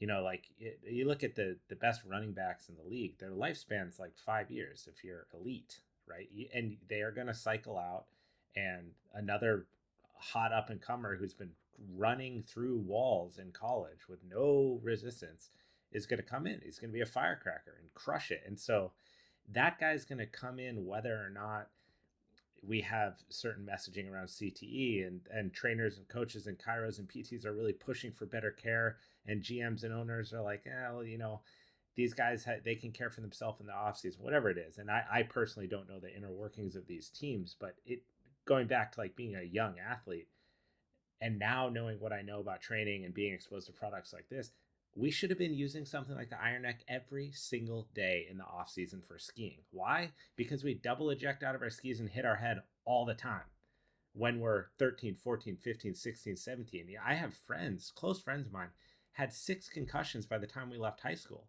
And it wasn't even weird. That was like, that just happened. Parents were, oh, it's skiing, it's snowboarding.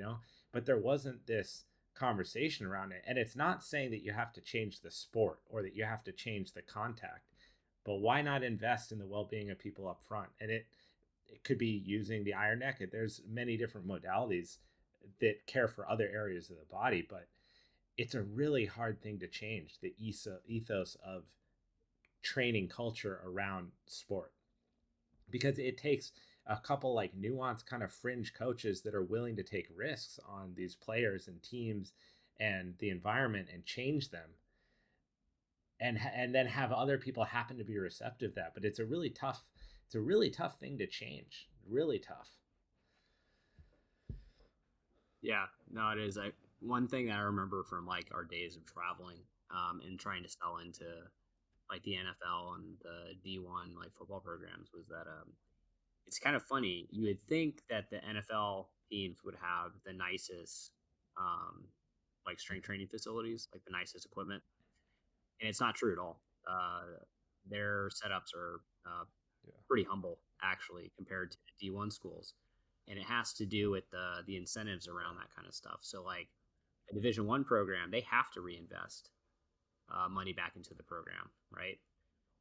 In an NFL program, like all that stuff comes out of the owner's pocket, and so and it's kind of figured out like at that point, like, hey, like,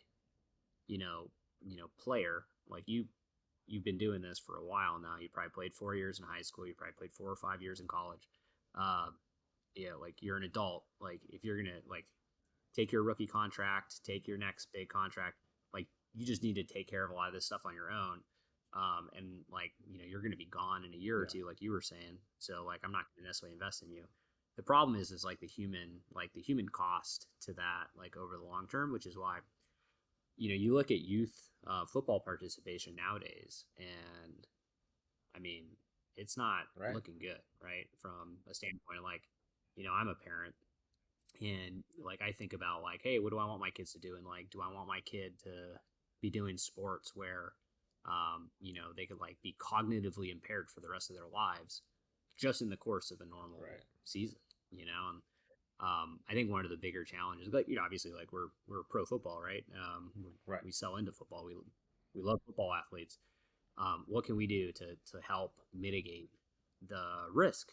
Because there's downsides to participating in contact sports, serious downsides. And I think like, well, you probably remember the recent controversy around the jiu-jitsu guy that was that's in Encinitas. I train with the professor who was rolling with the student, Sinistro. He's really right up the street. He's like, I only know, to be fair, I only know Sinistro. I don't know the student, and he is one of the nicest professors I've ever trained with, and he's, I mean, absolute top level technical guy, and he actively competes. It was such a freak accident, and being on this side of it, being someone who trains jiu-jitsu like yourself, like that's a common position that happens all the time, and it was not malicious, and he's not a malicious person. Oh yeah. And when it happened, you can see in the video, it's an extremely unfortunate look in the wrong direction that causes the whole thing to happen. And it wasn't an unskilled student. It's someone who had competed at Pan American Championships. But I mean, sorry, go ahead. It's such a sad incident. Well, it's just that that's crazy. It's crazy your personal connection to that. That's really interesting.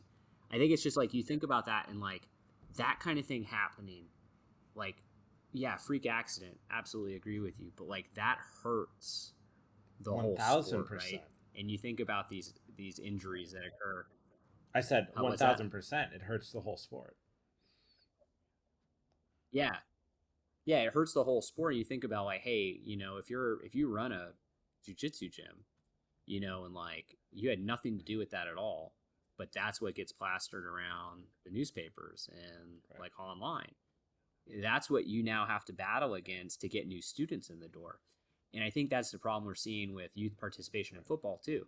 It's like, hey, like the word's out about like the long-term effects of this like contact sport, concussion, CTE, like we got like serious, like actual like cognitive impairments and brain damage. And like they look at their kids and they're like, you know what? We could do gymnastics instead. No worries. And so like if you care about football, like you have to take an approach of like, hey, how can we mitigate the downside risks of this while still kind of being able to participate in the sport that we love, right? Or jiu-jitsu, right? Like you wouldn't want jiu-jitsu to change in a way that takes away what we love about it. And so it's not as easy as you can't just take the risk out of stuff, but you can train the participants so that they can endure the risk a little bit better, a little bit safer. Yeah, I think I've to reference Jocko again, but in his discussion with Daryl Cooper about early discussion about what's going on in Israel and Palestine, or in Gaza, he was talking about this war of information. It's like the most important part of this whole thing is a war of information. It's how are you controlling the information that's hitting people all over the world. And when you look at what's going on in these sports, the war of information is the most important part. You don't want football to stop having contact because then it's not football. But what you want is to see coaches and teams and sports organizations take ownership over the fact that they do have a responsibility to care for young athletes, to youth athletes, collegiate athletes, and then invest time and training and effort into reducing those risks to the nth degree that they have available. And if that means establishing curriculums and programs around things like an iron neck or some other products that help other parts of the body, take the necessary steps, do the due diligence, and then have that pat down and sign, sealed, delivered, and then move on and let the sport be the sport. But when your approach is we just hit to get better at getting hit, no one wants to hear that. And if that's what they're going to hear, then you're losing the information war, and people are just not going to let their not if I was exactly not if I was a parent, exactly. Right? But if I go, you're thinking about what sports your kid can play. They can play non-contact sports, and then if you were considering contact and you met with the coach and said, "Hey, we understand the risks, in this sport, and here's all the steps that we're taking as an organization, as a team, to best prepare the athlete for the sport." Now, as the parent, you can make a much more informed decision, and if they're upholding those values, you can trust in them and that they're taking care of it. But if that doesn't start to happen soon, it's a serious downline problem for these sports because you will have no pool of athletes willing to play, or parents or families letting them play. You know what I mean? Vision for a product like this, like what level do you want to take it to? What level do you think that you can bring something like this to, in terms of adoption, consumer reach, everything? I'd say right now, like, it's very much still a niche product. Like, we have, we sold probably 20,000 of these last year. But that's out of a pool of 330 million Americans and even more people globally. So we're just like a little pin drop in a bucket, And I think really what we need to do is figure out how to get our message out there a little bit more effectively, and like in parallel to that, like continue to refine the product to make it easier for people to adopt. And I think like when I think about my own postural issues and my own spine and joint health, it's been really helpful to me, which is fun because like a lot of times people who run businesses don't necessarily benefit from the products, and so like I'm one who like not only do I fit into several of our like target customer demographics and like interest segments, but I like literally like just like you, I use the product every week, and like I love it. The thing though is like obviously I love it, right? And so like I have to be able to elevate out of my own biases and really try and like listen to and figure out how like we can make this work for more people, so more people feel the way that I do, and that's not always easy because we all have our own like opinions, and a lot of times like those are the most difficult thing to see through and see around. So you can get like really valuable feedback from people, but you have to be listening first. So as we continue to expand, I think like it's going to be one about learning in training and teaching. So like we have a physical product that does wonders, right? But use it, you have to apply it in a way that makes sense for your situation and your goals. And there's a lot that we can do that'll make that easier. And so, one of those things is like providing online training, providing programs, periodization schedules, like exercise libraries, set rep schemes, basically like, hey, why should somebody have to buy this and feel like they have to, discover all this stuff on their own? Like, literally, we're the repository of all this information. We just have to figure out a way to make it really easy to understand and digest, and easily accessible. And I think will like lower some of the barriers to entry that people have had.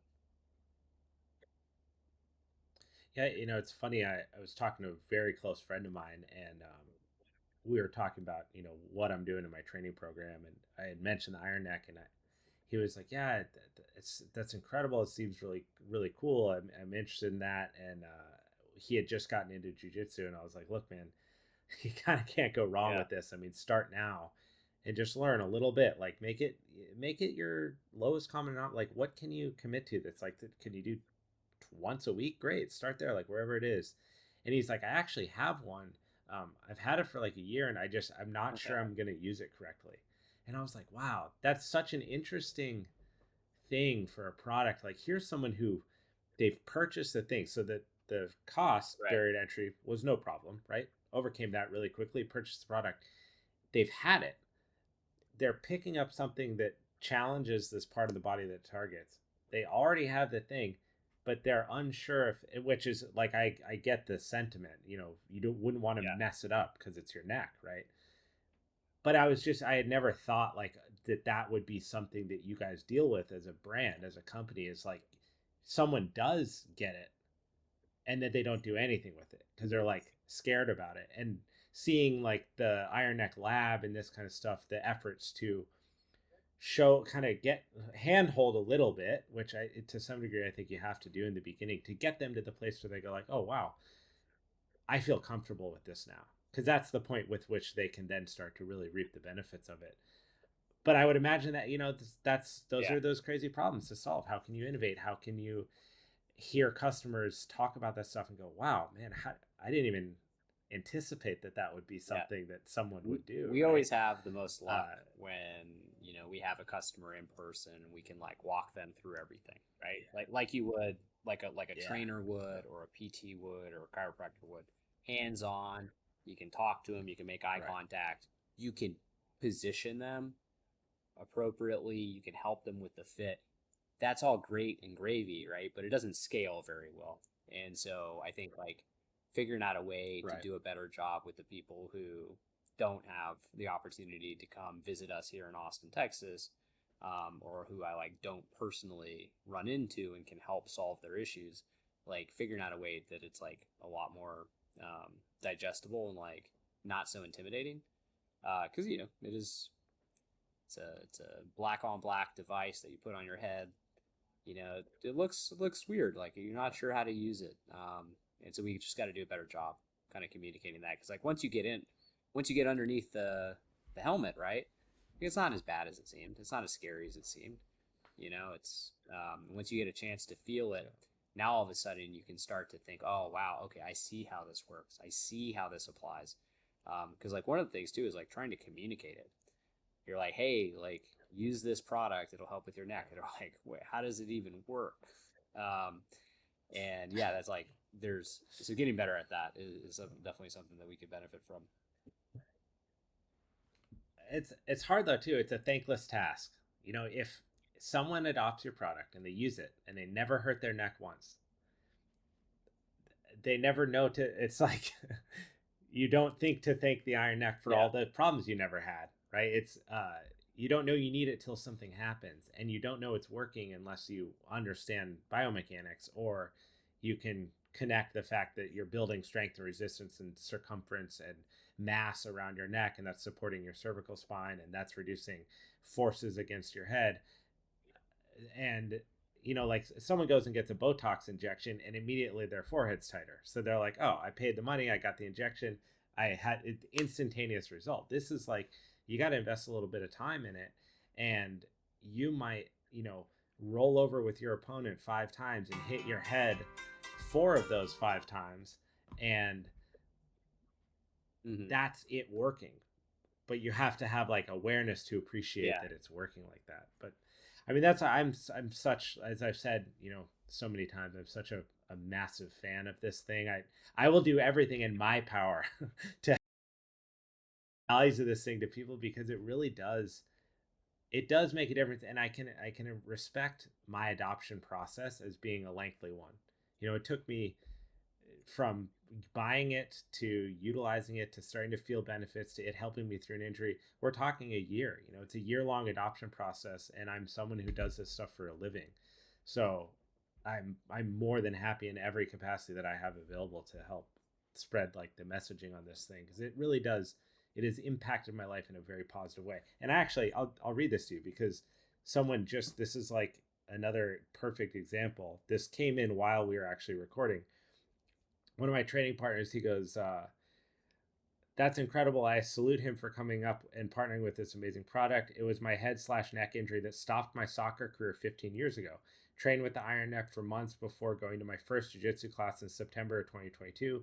Without that, I wouldn't be training. So, I mean, that's a firsthand, unprovoked account, and I'm sure there's thousands of these, that you guys get. It's incredible. Yeah, thank you again for your kind words. I think it's like I'm lucky to be here. I'm lucky that I found something that gives me purpose. Something that I'm not terrible at, though I could obviously get a lot better at it. And maybe I am terrible at it, but I could definitely get better. I know that part's true. And I just think it's a lot of fun, frankly. We're having a strength and conditioning business is just super neat. I could be trying to make widgets or sell real estate, and both of those there's nothing bad against it, but the fact that I really like what we make and I use it is a fun connection that not everybody has an opportunity to participate with. So I just feel really lucky. I also kind of feel really lucky to have a good team that it's really doing all the work, right? I can barely even get this laptop to work, right? So who's doing everything? It's not me, clearly. And it's a lot of fun. And I think just thank you for the opportunity to talk. It's super fascinating to hear when people tell us how it made a difference in their life. And I think your story is really interesting. And it just, this is kind of how it's supposed to be, right? It's cool to be able to connect brands, companies, and people who experience those products, and having kind of a dialogue around that. And if you have ideas that you think we could be doing better, just send them my way, because I'm always all ears. We're always looking for kind of what's next, and how can we make this even better. And that's there's no way it's perfect, right? I know there's a bunch of things we could do better with it. I don't necessarily know how, right? But that's part of the exploratory process. That's the whole thing. Yeah. So it's been a lot of fun, and hopefully we can stay on this journey for a while longer yet, because there's still a lot of people that don't have these things. First and foremost, thank you for your service. I really do appreciate it, and I appreciate your willingness to talk about it. And thank you for your leadership at Iron Neck, willingness to connect. I hope that this falls on receptive ears, and people take a chance on exploring what this piece of equipment can do for them.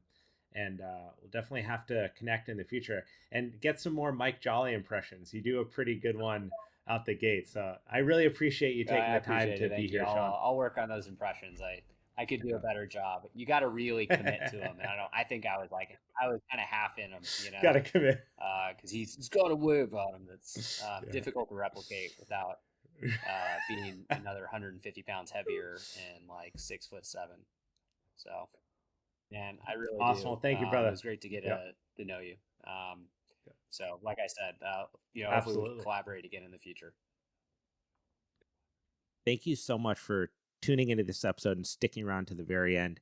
If you want to support it, leave a 5-star review on Spotify, or check out www.maynideapodcast.com, join the mailing list, and stay up to date on all things The Mayn Idea, from future guests, sponsorship opportunities, products that I'm using to help me perform at my best, invites to ask me anything, and any upcoming pertinent information to the show. I cannot do this show without you. It is literally why I show up each week and put these episodes together. So thank you from the bottom of my heart, from being part of the community. I hope you have a great day.